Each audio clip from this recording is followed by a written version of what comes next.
Hoje.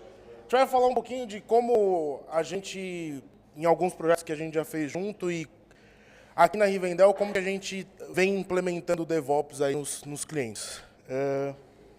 Eu e o Thiagão, né? Estamos aqui na Rivendell, estou fazendo um cursinho de engenharia ainda, o Thiagão já é foda pra caralho. Aí agora o Thiagão vai começar aí, ele só pediu pra eu abrir porque ele tá meio nervoso. E aí depois eu falo mais pra frente, beleza? Então, a gente vai falar um pouco como entender a arquitetura. A gente vai tentar explicar um pouco como a gente consegue entender a arquitetura do cliente, aplicar novos padrões dentro da estrutura do cliente para poder replicar a nossa infraestrutura IAC, né? Que eu não posso falar que o Biondo fica meio bravo, porque por que usar, né? Além disso, a gente vai dar uma explicada também das ferramentas que a gente tem disponíveis e como a gente consegue implementar isso dentro dos clientes de uma forma para otimizar os processos e aplicar melhorias dentro do cliente, né? Vai lá, chegou um cliente novo e aí Por onde a gente pode começar, né? O que a gente tem que fazer primeiro, assim, tipo, a gente tem que desenhar uma arquitetura junto com o cliente. Muitas vezes, assim, a gente já tem um pensamento lógico, tipo, pô, eu preciso subir um autoscaling, uma instância simples lá para subir um PHP, por exemplo. Só que muitas vezes a aplicação não permite só isso, entendeu? Às vezes tem um banco e você precisa entender do cliente quais são as necessidades dele, né? Então você tem que saber quais os pontos críticos dentro da arquitetura do cliente. Não é tipo, chegar com a nossa caixa e tentar colocar no quadrado do cliente, né? E principalmente, é muito importante dentro desse mapa é conversar bastante com os desenvolvedores, porque é o cara que vai sentir as dores na hora de entregar um código dentro da estrutura, né? Afinal a gente devolve, né? A gente tem que conseguir fazer isso. Exato. E aí, beleza, a gente já fez tudo, já desenhei a arquitetura para o cliente, já entendi quais são os pontos do dev lá, que, putz, eu preciso entregar código mais rápido e tudo mais, mas, assim, a gente ainda precisa fazer algumas coisas antes de já começar a botar a mão na massa, né? Assim, não é simplesmente, beleza, a gente já definiu a arquitetura, fiz o desenho, beleza, bora começar a subir. A gente entende que tem algumas outras coisas aí que a gente tem que falar primeiro, né, Thiagão? Fala aí. Então, antes de mais nada, assim, quando se pensa em DevOps, se pensa em reutilização de código, né? Como quando a gente está falando de código, por exemplo, você vai escrever uma aplicação, você depende de alguns padrões e tal, e às vezes isso se perde um pouco no mundo do DevOps para você fazer a estrutura do cliente, né? E aí, até o pessoal fala que eu sou muito chato com isso, mas eu adoro padrão, cara. Por quê? Porque com padrão você consegue prever as coisas. Então, tipo, definir nomenclatura, desde aplicação até questão de ambiente, por exemplo. Muitas vezes você chega no cliente e o cara fala, usa um nome sandbox, por exemplo. Para a gente, assim, que está acostumado com um ambiente padrão de dev stage em produção, às vezes até dá um susto, assim, porque o que os caras usam. Então, é entender o porquê que é usado dessa forma, né? E quanto mais você deixa padronizado, por exemplo, até a quantidade de número de caracteres para definir o ambiente, isso facilita para você. E em questão a nome de aplicações, às vezes é muito interessante você conversar com um desenvolvedor, tipo, para definir mesmo um padrão de nomenclatura de aplicações.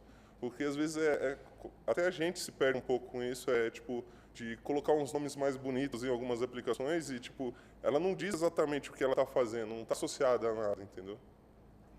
Isso aí mais na parte até de a gente pegar um ambiente e até facilita troubleshooting também. Às vezes você está de plantão aí na Rivendell, deu um problema num cliente, você entra, você olha, você tipo assim, cara, não tem um padrão de nomenclatura, se não tiver isso, a gente já fica tipo assim, putz, vamos ver a documentação agora, porque vai ter que ter uma documentação muito boa. Então, a gente entende que é muito importante a gente assumir um padrão, colocar as testes que têm que ser colocadas, e aí sim partir para uma fase 2. Né? Além disso... Além de definir os padrões, não adianta nada esses padrões estar definidos só entre três caras dentro da equipe de DevOps, né? Essa informação tem que ser passada para todo mundo possível, para o PO, para o SM, para os próprios devs, e de comum acordo. É lógico que, assim, quando a gente fala definir uns padrões, não é só a gente que tem que definir, porque, como eu te falei, tipo, ele tem que ser espalhado pela empresa inteira. Entendeu? Não adianta eu definir como padrão lá na minha estrutura HMG, por exemplo, e o pessoal de desenvolvimento continuar a falar sandbox ou staging, sabe? Às vezes alinhar com a equipe exatamente quais são esses padrões e deixar bem alinhado, para até não se perder quando tem que subir um novo ambiente, definir mesmo, né? E até para a gente conseguir fazer deploy, conseguir entender onde estão os problemas, né? A gente já teve até esse problema nos projetos, a gente chegava e aí o cara falava assim, não, mas isso aqui vai subir em staging. Não, mas o staging é o que a gente chama de HMG, mas para o cara é um staging. Então, tipo, cara, vamos sentar, pessoal, ó, a gente tem esses 3 ambientes, aqui a gente faz isso, aqui a gente faz aquilo e aqui é a produção, beleza? Beleza, agora vamos começar a fazer alguma outra coisa. Só para todo mundo aí falar a mesma língua mesmo. Pode ir lá. Aí a gente vai meio que entender agora por que a gente deve usar, né? A gente usar essas práticas DevOps, usar uma infra as code ou a gente subir na unha. Por que vale a pena usar, né? O Thiago vai falar aí. Quais são as vantagens. O porquê de usar infra as code? É aquela coisa, quando você fala DevOps, muitas vezes a pessoa fala, legal, ele sabe fazer um CI, saca? Mas eu acho que não é só isso. É pensar um pouco mesmo com o desenvolvedor mesmo, entendeu?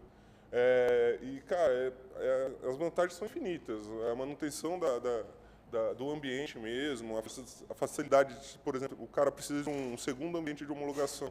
Cara, estando com infraestrutura como código, ele sobe muito mais rápido, sabe? Às vezes você depende, por exemplo, na unha você leva uma semana. E estando provisionado isso, estando num código, sobe um dia, sabe? Fora o controle do ambiente. Você sabe exatamente onde cada peça está e onde ela se encaixa, né? Se tiver que subir de novo, você vai ter que perder uma semana de novo. Vai ter coisa e fora o troubleshoot, que é como eu te falei, tipo, se você sabe onde as coisas estão exatamente, você tem aquilo mapeado, você sabe onde está o problema. Porque você sabe, tem conhecimento do ambiente.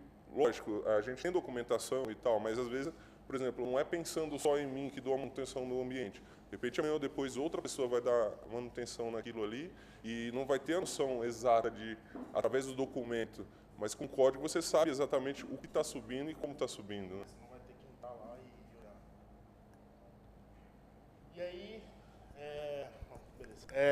E aí a gente, assim, é legal a gente usar InfraCode, vamos usar, porque vai ser muito rápido e tudo mais, mas a gente tem que tomar alguns cuidados, né? Que nem a gente tem um pouco de medo ainda hoje de usar, por exemplo, um provisionador, lá um Cloud Provisioning, para provisionar banco de dados, porque a maioria dos provisionadores hoje, quando você precisa fazer alguma alteração nele, ele vai lá, ele vai matar o que estava antes e vai subir um novo. Na verdade, ele sobe um novo, vê se está tudo bem, e depois ele mata o antigo. Num banco de dados, se a gente usar isso como padrão, a gente pode perder muita coisa, né? Porque se ele vai, beleza, vou dar um replacement no banco, você perdeu todos os seus dados, né?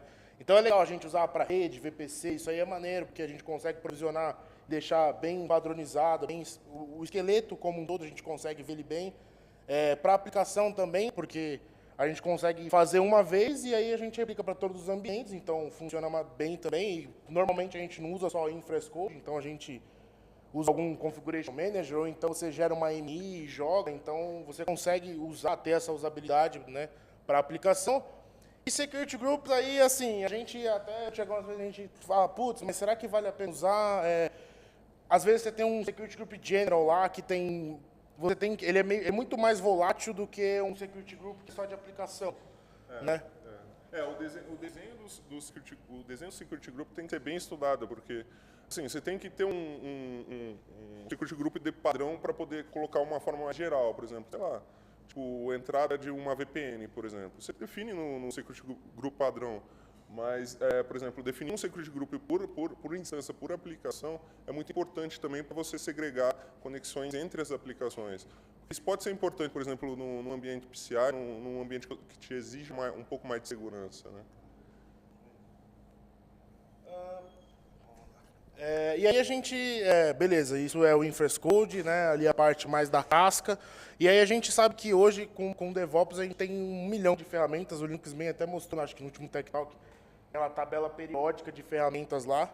E aí a gente pensou, falou assim, vamos passar o que a gente acha que é o ideal não, mas um exemplo do que a gente já usou, que já funcionou, para montar esse quebra-cabeça aí diante de todas essas tecnologias, né? Primeira coisa, a gente gosta de usar quando está na Amazon, você tem os queridinhos do Terraform aqui também, mas quando está na Amazon a gente gosta de usar o CloudFormation e, assim, como Cloud Provisioning, né, beleza, template único para todos os ambientes. O que a gente costuma fazer? A gente cria um template só e lá a gente define tudo. Então, desde qual que é o ID da VPC até quantas máquinas vão subir no autoscaling de produção, se vai ter autoscaling HMG, enfim. A gente define um template para todos, né, para todos os ambientes. A intenção ser reutilizável, né? Como eu estava falando, tipo, Infrastructure não é só escrever, poder ser reutilizado, né? E aí, beleza, vocês criam um só para todos, mas e aí, como é que fica essa parte de organização? Vocês não estão falando agora que vocês seguem padrões, que vocês são organizados? Assim, o que a gente costuma fazer é dividir por ambiente, né? Então, dentro do ambiente, a gente vai ter uma nested stack, né? Que dentro dela a gente vai chamar todos os outros templates que são iguais para subir várias apps. Nesse exemplo aqui, a gente tem PRD microservice. Então, todos os microserviços eles vão estar dentro desse nested stack. E aí, dentro dele, ele vai chamando todos os outros templates, que é praticamente reutilização, né? A gente, é lógico que um microserviço outro, um tem uma fila SQS, outro precisa de um Elastic Cache, enfim. Mas ele acaba seguindo sempre um padrão, né? Então, a gente não precisa reescrever várias vezes. A gente parte de um ponto que seja ideal para todo mundo e depois a gente só vai fazendo a customização. Como o queridinho aí da Rivendell também, né, de Configuration Manager, a gente usa o Ansible, a gente costuma usar, eu e o Thiagão, nos projetos que a gente pega para fazer. E a gente gosta também de sempre focar na reutilização, né? Então, beleza, eu vou escrever uma role aqui para subir um PHP. Cara, eu vou escrever para qualquer um conseguir subir um PHP, a versão que ele quiser, eu não vou setar uma versão, eu vou subir a versão 5.6. Exatamente. Você sempre tem que pensar com a cabeça aberta. Tipo, cara, beleza, eu vou usar aqui hoje, mas amanhã eu posso estar usando em outro projeto e eu vou ter que perder meu tempo de novo. A gente é preguiçoso, a gente não quer ficar escrevendo um monte de vezes, né? E aí a gente usa ele também, né, que é outra abordagem do Ansible, que é como Application Manager. Então, depois que você estruturou o Ansible certinho, você já consegue provisionar todo o seu SO ali, e a aplicação com o Ansible, você consegue praticamente já estar pronta a parte do deploy. Basta a gente colocar umas tags, né? Aqui não vou entrar muito no detalhe do Ansible, mas a gente consegue colocar tags e aí ele vai executar algumas tasks só, né? Dentro de todas as roles. E geralmente a gente escolhe essa estratégia de deployment utilizando o Ansible até para remover um pouco da complexidade. É lógico que a gente poderia usar, sei lá, um Spinnaker da vida para fazer deploy, entrega do pacote, mas a gente já está usando o Ansible para provisionar. Então, para que usar duas ferramentas, sabe? De repente, com o Ansible você consegue centralizar, e como o Biondo falou, é só uma tag, cara. Tipo, você só chama um parâmetro a mais. Então, tipo, você tira a complexidade do ambiente utilizando a mesma ferramenta, tanto como CM quanto para o deployment, né? E aí eu acho que é o pulo do gato aí, roubando a frase do Vinícius, mas assim, na hora que a gente viu que a gente conseguia integrar os dois e fazer um casamento quase que perfeito, aí a gente, tipo, putz, é isso aqui que a gente vai começar a usar pra caramba. Então, como que a gente fazia? Como a gente faz, né? A gente gosta de usar uma M limpa, né? Então, muito por conta de segurança, né? Pra gente conseguir pegar as atualizações de SO, de segurança, a gente gosta de usar uma M limpa, um Amazon Linux da vida. Então, a cada 3, 4 meses que a Amazon disponibiliza uma nova, eu vou lá no meu CloudFormation e falo para ele usar a nova M da Amazon e já era. A gente já tem essa parte de segurança, né? A gente já consegue se resguardar nesse sentido. E aí, beleza, eu já tenho uma M, eu já sei qual que é a máquina que eu vou subir. E agora é só a gente colocar no user data todos os parâmetros que a gente precisa para executar o Ansible, né? A gente, por conta de ser uma M limpa, a gente tem um pouquinho mais de trabalho na hora de configurar o user data, mas é como a gente falou, a gente vai configurar uma vez e depois a gente vai alterar parâmetro. Então, beleza, a gente perdeu um pouquinho de tempo fazendo isso aqui, só que a gente ia perder muito mais se toda vez que a Amazon soltasse uma nova release da AMI, a gente ia ter que ir lá, entrar na AMI, fazer um monte de coisa dentro dela, deixar uma AMI, ia tocar em tudo. Então, é muito mais fácil, a gente prefere usar dessa forma. E assim, para a gente funciona bem, se com Terraform também dá para fazer. A gente está passando mais uma visão do que a gente acha que faz sentido. Né? Não está escrito em pedra isso aqui. É lógico que tipo, depende muito da aplicação. Nesse caso aqui que a gente estava utilizando no Nextel é Node. Então o Node sobe muito rápido, mas de repente uma aplicação Java, talvez essa estratégia não funcione tão bem, entendeu? Lógico, depende muito do ambiente e da qual aplicação que você está usando. E aí, beleza, a gente já conseguiu subir a infraestrutura, a gente já conseguiu provisionar as máquinas dentro lá, a aplicação certinha, a gente já tem um esqueleto de deploy que vai ser usado no Ansible. E aí agora a gente precisa fazer aí todo o Continuous Integration, o Continuous Delivery, o CI/CD da vida, e aí o que a gente mais usa também é o Git, né? A aplicação está sempre no Git da vida, Bitbucket, GitLab, enfim, privado ou não. E o Jenkins, né, que aí é o que a gente é o queridinho também, eu não sei, acho que a maioria dos clientes aqui hoje a gente usa Jenkins também. E na verdade aqui o que realmente importa na hora do CI/CD e do pipeline, beleza, no final das contas a gente vai subir uma nova versão para HMG, para produção, mas o que realmente importa na nossa visão são os testes, né? Então vai ter que rolar um lint no código, a gente vai ter que rolar um coverage também no código do desenvolvedor, porque senão a gente acaba tendo que fazer deploy e rollback um monte de vezes. Beleza, a gente já tem isso automatizado, mas vamos ter um pouquinho mais de cuidado para a gente entregar uma coisa com qualidade no final. E aí a gente costuma usar, né? A gente roda um lint na sintaxe, coverage, o SonarQube a gente costuma usar para conseguir ratear, né, esse código. Então, putz, ele está com 96% de cobertura de código, então beleza, ele pode passar. Caso não esteja, ele não vai passar para deployar em HMG ou em prod, enfim, da forma como o cliente mandar, né? Tem cliente que deixa a gente deployar direto em prod. E aí, por fim, né, a parte não menos importante, mas é o deploy em si, que a gente faz com o Ansible da forma como a gente tinha falado no slide anterior. Outra paradinha também que a gente costuma usar bastante é aquela parada de a gente quer ficar o mais próximo e o mais longe possível dos desenvolvedores, né? Então, cara, esse negócio de o cara ficar, pô, mas minha aplicação subiu, o coverage passou, o lint passou, o Sonar deixou subir, e aí agora não está funcionando, cara. E os logs? Eu quero ver os logs. E aí a gente costuma usar o LK, tem Greylog também, a gente costuma usar mais o LK, que a gente tem um pouquinho mais de intimidade. Como que funciona, né? Praticamente aqui falam mais do mesmo. O Elasticsearch armazena todos os logs, o Logstash que envia os logs para o Elasticsearch, e aí a gente tem o Kibana, que é uma interface gráfica para você conseguir consultar esses logs de uma forma mais intuitiva. Né? E aí como que a gente fez também? Outra parada de organização, né? A gente segmentou esses logs sempre por ambiente, e a gente já deixou na hora de imputar ali os logs no Elasticsearch, a gente já criou filtros, né?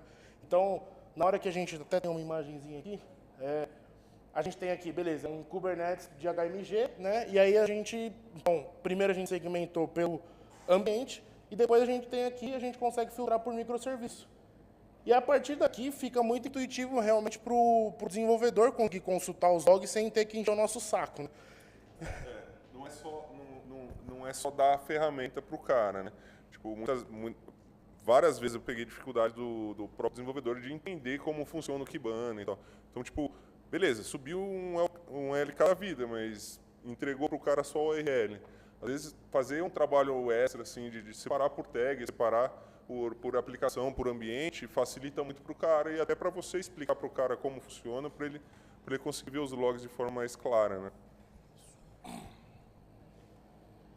E aí, beleza. Putz, a gente já conseguiu subir uma infra, a gente já conseguiu provisionar o ambiente de aplicação do cara, a gente já fez o deploy, a gente já tem cobertura de teste, até o log a gente entrega para o cara, a gente não precisa fazer mais nada, então acabou. Então, o cara foi lá, contratou um planinho e podemos ir embora.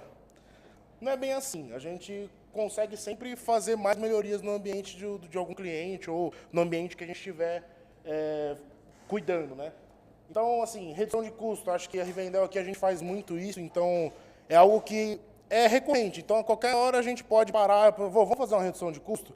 Vamos ver se o cara está usando aqui um M4 e está usando quase nada de memória. Vamos reduzir, vamos deixar o custo ali cada vez melhor. Outra coisa que é muito importante, que isso aqui o cliente vê como um ganho para ele enorme, que é ajustar o monitoramento até para métricas de negócio, né? Então, às vezes o cara quer saber que nem a gente tem clientes que se ele fica 1 hora sem vender, a gente avisa ele. Isso é algo a mais, né? Não é um monitoramento de infrabásica só, o CPU, memória e disco que a gente faz. Isso é algo que a gente consegue ganhar. O cliente vê isso muito bem e para a gente não é tão difícil assim. Basta sentar do lado dele lá e conversar e falar assim, cara, vamos implementar e já era. Segurança e performance, né? Aí eu acho que é lógico que segurança a gente sempre está pensando, eu já até falei da MI e tudo mais, mas mais focado a segurança, a gente tem muita coisa para fazer. E tuning, né, para a gente ver como é que está a performance. Às vezes até o SO pode ajudar na hora de rodar, a gente fazer algum tuning de SO. E até mesmo eu não comentei, mas a gente consegue colocar até no pipeline, né? Então a gente já teve casos que antes de subir realmente para HMG ou para Pro, a gente rodava um testezinho de carga na aplicação e via se ela não quebrava, se ela soltava um erro de memory leak, alguma coisa do tipo. E isso vai deixando a aplicação por si só cada vez mais resiliente, né? Então... É importante citar que, a gente está citando esses temas, mas cara, tem que ser proativo, saca? Não é só, estourou um problema de segurança, tem uma porta aberta. Você não vai esperar o CTO te falar isso. Você tem que ir lá mapear, entendeu? Também na questão da performance. Procurar jeitos e melhorias para o cliente, sabe? Colocar no CI um teste de performance não é uma coisa que a gente vê em todos os lugares. De repente, sugerir isso para o cara seja importante. A gente tendo a técnica, tendo as ferramentas e sabendo implementar, por que não oferecer? Boa. Acho que foi. Bom, pessoal, é basicamente isso que a gente veio passar para vocês hoje. Se vocês tiverem alguma pergunta aí, estamos totalmente abertos. O João falou que responde qualquer coisa que vocês perguntarem aí. Então, é isso aí. Obrigado. Valeu.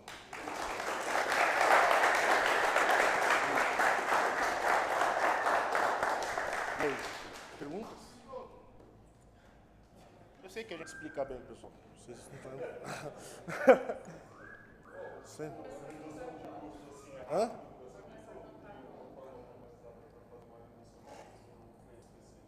Cara, automatizado. É aquele negócio. Entra na questão da performance também. Aquela análise proativa que eu estou citando. Cara, como é que você vai saber se a máquina X está consumindo mais memória do que ela tem capacidade, sabe? Através de monitoria. Então, sei lá, cara, pega uma vez por semana, tira um relatório lá, vê quais máquinas que está rodando, está consumindo muita memória, está consumindo muito pouca memória, cruza com o que você tem, faz um relatório no EC2, um relatório nos Zabbix da vida, sabe? Não tem um script, né? Segue esse padrão, lógico, dá uma olhada, EC2, RDS, ali, pelo menos os recursos mais básicos que a gente sabe que a gente consegue sempre diminuir, ou então a gente chega lá na parte de performance. Exato. Sim. Sim, e cai naquela questão de, do ajuste fino da monitoração. Porque às vezes uma página está consumindo, às vezes é uma consulta no banco. Sabe? Por que essa consulta está puxando muita memória aqui? Conversa com o desenvolvedor, cara. De repente é só ele mudar um pouquinho a query ali e ele consegue resolver. Você consegue diminuir o banco dele, consegue ficar feliz porque está pagando menos, entendeu? É basicamente isso.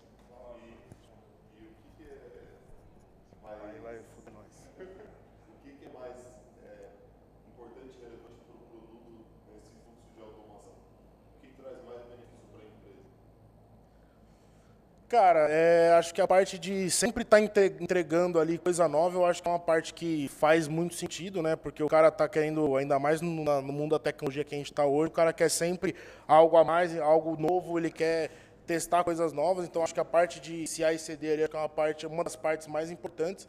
O problema é que a gente não consegue atacar ela de uma vez, né? A gente precisa fazer todo um trabalho para conseguir implementar ela de uma forma decente, né? Então, acho que tem mais uma... Basicamente, geralmente o cliente procura inovação, cara. Ele quer lançar a aplicação dele o mais rápido possível em produção para poder ver o feedback, ele quer ter o feedback daquilo. Então, cara, você reutilizando o código, você conseguir implementar o mais rápido possível, da melhor forma, com a melhor qualidade, entregando para ele vai ficar muito feliz, cara. Ele quer ver o código no ar, sabe? É a questão da inovação, tanto da parte do cliente quanto nossa, entendeu? Se a gente consegue reinventar a roda de uma forma que performe melhor, consegue entregar melhor, cara, perfeito, entendeu?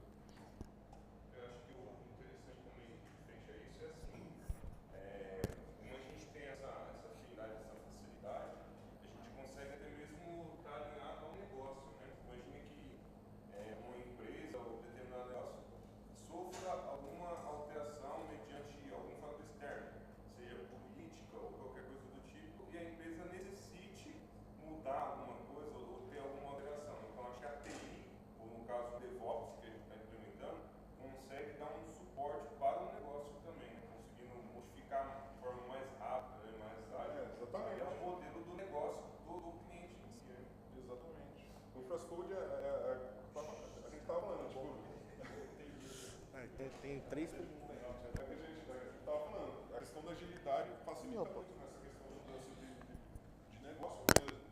O cara quer mudar toda a estrutura, toda a stack, cara, você chega lá, pô, uma mudança aqui vai levar 3 meses, 4 meses, 1 ano.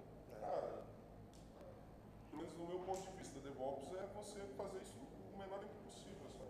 É você ter condição de reutilizar e entregar com velocidade e qualidade. Show. Acho que...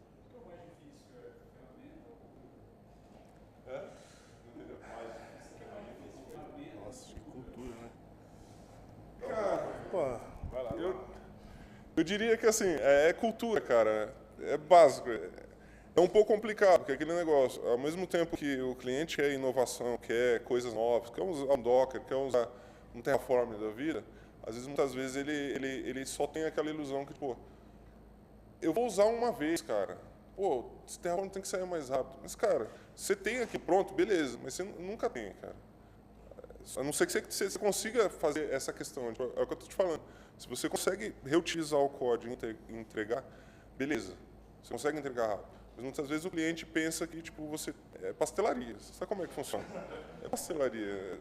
Quem está há bastante tempo na área sabe como é que funciona. E, cara, é aquele negócio do buzzwords. Todo desenvolvedor quer usar uma coisa nova e pedir uma coisa nova. Às vezes, você não tem uma ferramenta que aplique daquela forma que ele gostaria. Ou ele confunde que, tipo, pô, estou definindo padrões aqui, cara, me ajuda a definir os padrões. Não, eu defino o meu padrão, aí ele quer definir o dele, ele junta o grupinho dele, junta o meu, e aí começa aquela disputa de...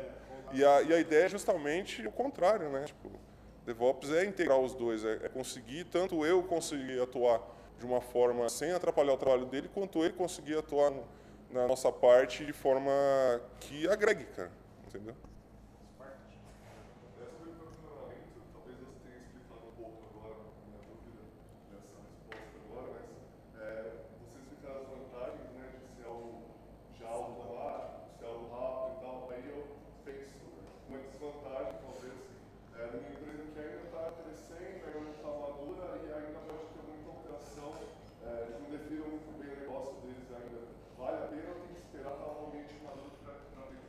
Cara,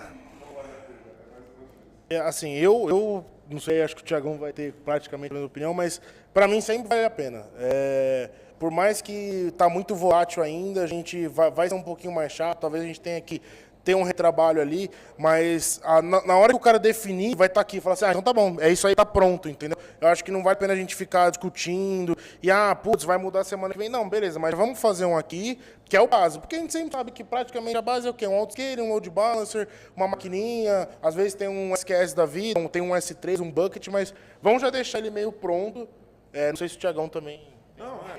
Não, é isso, tipo, cara... Querendo ou não, o cara pensa no negócio. A gente pensa de como estruturar esse negócio dele, né? Como vai rodar esse negócio.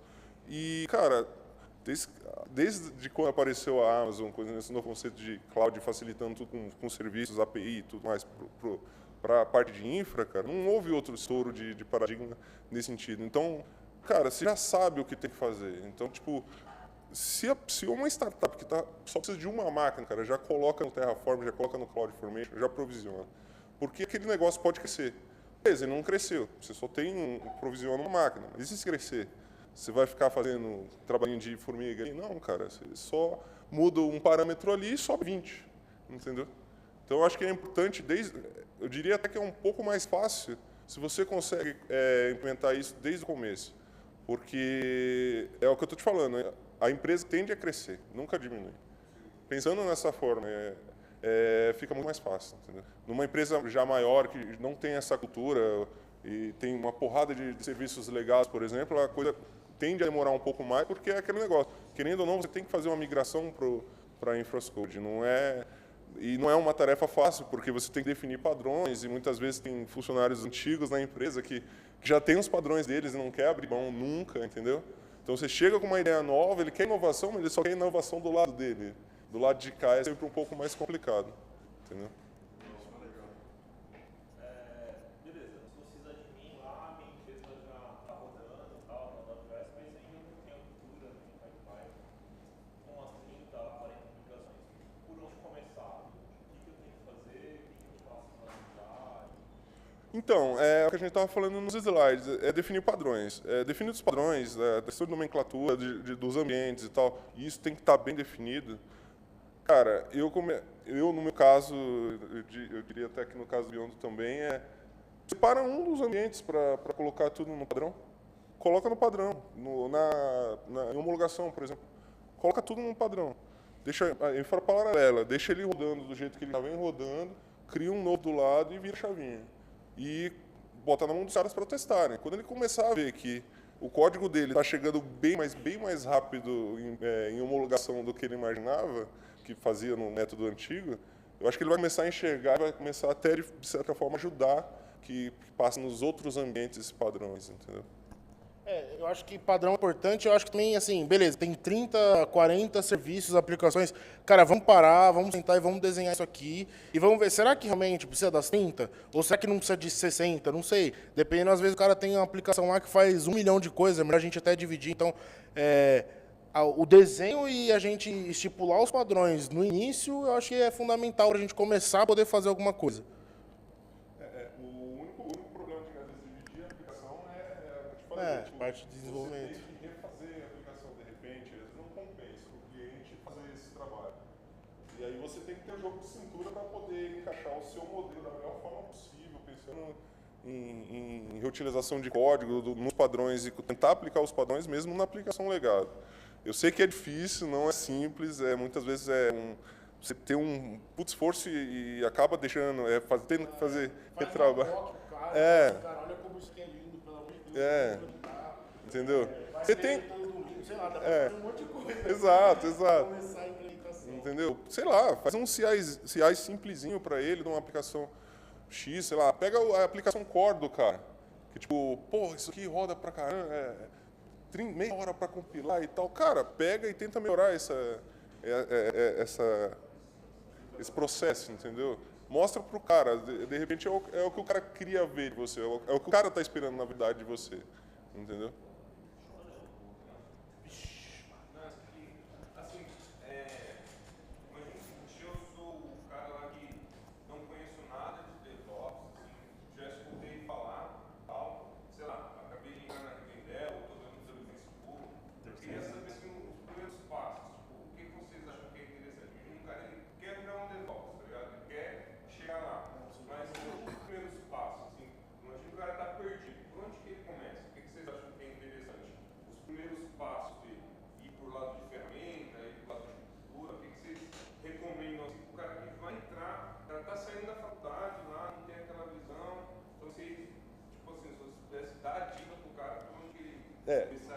Isso vai ser interessante, porque eu já estou há bastante tempo na área, DevOps é um pouco recente para mim, o Biondo começou agora, não do que aí pensar.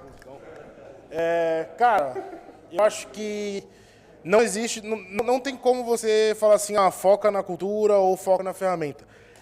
Lógico, comece pela cultura, tenta entender por que a gente vai começar a usar isso. É lógico, não é você pegar uma ferramenta e falar assim, vou usar ela, né? Tipo, eu não sei, sei lá, eu não consigo fazer hoje um tanzinho básico lá de Nginx, eu vou lá e vou pegar fazer um Docker e fazer, sei lá, implementar um monte de coisa que a gente sabe aí do mundo do DevOps. Não, cara, vamos com calma, vamos pegar lá do básico, vamos entender o porquê, vamos entender a cultura, e aí sim, eu acho que na hora que você está entendendo a cultura, ela te leva a as ferramentas. Então, tipo, putz, eu tô vendo aqui, pô, é legal, eu vou subir um servidor como um código, putz, por que é bom isso? Aí você entende o porquê que é bom isso. Ah, beleza, putz, já entendi. Então, cara, agora eu quero fazer, porque aí vai ficar coçando a mão, né? Se o cara acabou de sair da faculdade de TI, de tecnologia aí, o cara tá querendo fazer um monte de coisa. Então, acho que começa a ler a cultura, começa a entender e vai integrando as ferramentas. Não tem, acho que não tem também bala de prata, mas comigo foi mais ou menos assim e eu acho que funcionou, né? Basicamente isso. E tem o Spider lá. Os caras estão resolvendo os problemas dos caras.